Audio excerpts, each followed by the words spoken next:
مشاكل الاكل عند اطفال التوحد 4. اول واحده ان اطفال التوحد بياكل انواع معينه فقط من الطعام. تاني مشكله ان اولاد التوحد ياكل بشراهه شديده. ثالث مشكله انه لا ياكل الا بمساعده امه رغم كبر سنه. ورابع مشكله انه ياخذ اي شيء على الارض يضعه في فمه. دول 4 مشاكل ليها علاقه بالاكل عند اطفال التوحد. هنتعلم ازاي نتعامل ونعالج كل واحده فيهم على حده. خليكم معنا.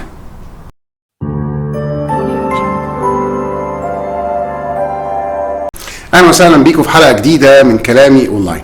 النهارده ان شاء الله هنتكلم على مشاكل الاكل عند اطفال التوحد، وزي ما قلنا هم 4 مشاكل. اول مشكله فيهم هنتكلم عليها النهارده ان في بعض اطفال التوحد لا ياكل الا انواع محدده من الطعام ولا ياكل باقي الانواع. يعني على سبيل المثال بعتالي شكوى على اليوتيوب وبتقول ان ابنها تقريبا عنده 3 سنين والولد دوت ما بياكلش نهائي، ما بيشربش الا حليب فقط لا غير ولا ياكل اي شيء، وفي منهم بيبقى عنده مشكله ان هو لا يمضغ الاكل. القصه عشان برضو نفهم ايه المشكله وليه الولد دوت هو سن صغير ابتدى ياخد الحليب زيه زي اي طفل. كويس. المعتاد ان عند سن معين الطفل الطبيعي بيبتدي يتقبل انواع اخرى ويبتدي ينوع الاكل اللي هو بياكله، ولكن بما ان طفل التوحد عنده مشكله في قصه الروتين وان هو يعشق الروتين فهو تعود على الحليب ولا يريد تغيير الحليب. واي محاوله من الام انها تحاول ان هي تغير قصه الحليب او تدخل اي نوع جديد بتبقى مرفوضه عند الطفل دوت. مش فكره ان هو يعني عنده مشكله في حاسه ان هو يحس بمعنى الطعام او يحس بالطعام بالنسبه له شيء سيء. لا خالص، هي قصه بنسبه كبيره جدا بتبقى اصلها ان هو لا يريد التغيير. وحل المشكله ديت بيبقى محتاج شويه صبر من الام. اول حاجه الام لازم تعملها عشان الولد دوت اللي هو زي ما قلنا ما بيشربش غير حليب فقط لا غير، اول حاجه ان هي لازم تعمل له مشكله عشان هو يلاقي حل. ايه المشكله؟ ان الحليب مش موجود. بمعنى ايه؟ بمعنى هو دلوقتي جعان وعاوز ياكل، طب وما فيش حليب، ايه اللي هيحصل؟ هيبتدي يعيط ويبتدي يزعق ويبتدي يعمل مشاكل ان هو اتعود على الحليب وفي نفس الوقت اللي هو جعان. ولكن لو الولد دوت على سبيل المثال الصبح اديته الحليب وفطر كويس جدا صباحا، لكن من بعد الفطار اختفى الحليب، مش هيبقى موجود النهائي. يجي على وقت الغداء جعان عايز ياكل، مفيش حليب اللي هو بيشربه، هيبتدي يعيط. ماما هتحط له جميع انواع الاكل التانية او على الاقل تبقى قريبه من قصه الحليب دي حوالين البيت، جزء موجود في المطبخ، جزء موجود على الطاوله بره في الصاله. جعان مصر على الحليب، مفيش فايده. كمان ساعه كمان ساعتين جعان مصر على الحليب، يحاول مفيش فايده. لكن هيجي على اخر الليل ايه اللي هيحصل؟ هيبقى جعان جدا جدا جدا، والجوع اللي هو هيبقى فيه دوت هو اللي هيبقى المحفز ليه ان هو يبتدي غصب عنه يبتدي ياخد نوع تاني من الاكل ان هو جعان ولازم، ورغبة الجوع عنده او الجوع عنده بيبقى اقوى كتير جدا من فكرة ان هو انا اتعودت على الحليب، فدي بتبقى اقوى من دي، فبيبتدي يضطر ان هو ياخد حاجة تانية ويبتدي ياكلها. زي ما قلنا هتفطروا الصبح الحليب، الظهر مش هيبقى فيه حليب ولا بالليل انتهى الحليب خالص، على اخر اليوم هيبقى جعان حتى لو نام من غير اكل. كويس. وهو في بعض الاولاد بيبقى عندهم العند عالي شويه وصحي تاني يوم الصبح خلاص ده هيبقى يعني في الجوع ضايع، مش قادر يتحمل، مش قادر يستمر بهذا الوضع، ف100% هيبتدي ياكل حاجه تانية غير الحليب اللي ماما سايبه. في ولاد تانية بيبقى عندهم مثلا ما بياكلش غير الرز الابيض والبطاطس، ودي برضو لقيتها في اولاد توحد كتير قوي.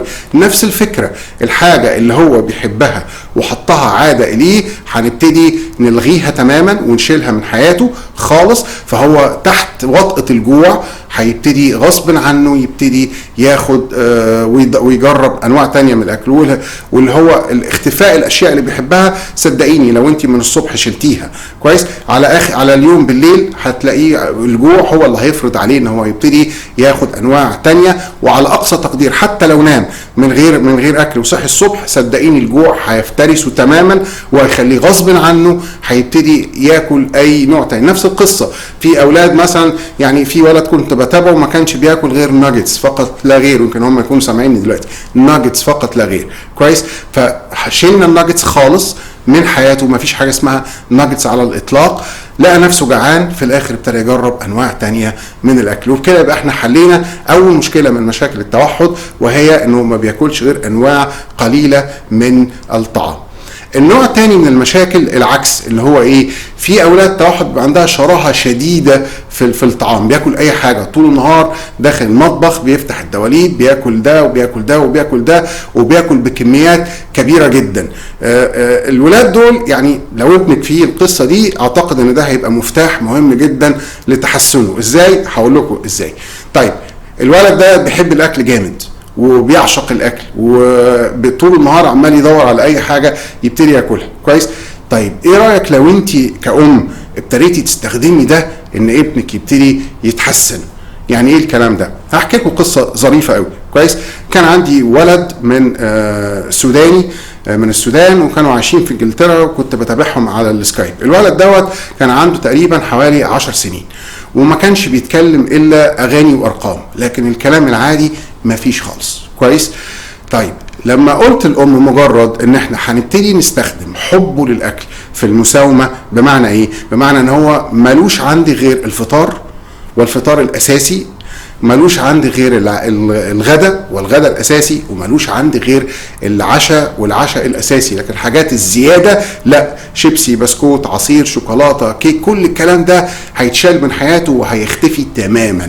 ولكن كل ما هيروح يطلب ياكل حاجه من الحاجات دي هتبتدي تساومه على الكلام. الولد بيقول اغاني كامله، لكن في الكلام مفيش، فابتدت تساومه ان هو يقول جمله من كلمتين وجمله من 3 عشان خاطر ياخد ايس كريم، عشان خاطر ياخد شوكولاته، عشان خاطر ياخد كيك. الولد في خلال شهر واحد بقى بيقدر يكرر وراها اي جمله من 3 كلمات الام كانت بتعملها. والام كانت مش عايزه اقول لكم السعاده الشديده اللي في تطور ابنها في خلال شهر، من واحد ما بيقولش غير اغاني فقط لا غير، ان هو يبتدي يقول معاها جمله من 3 كلمات، وكانت بتساومه على يعني معلقه الطعام الواحده.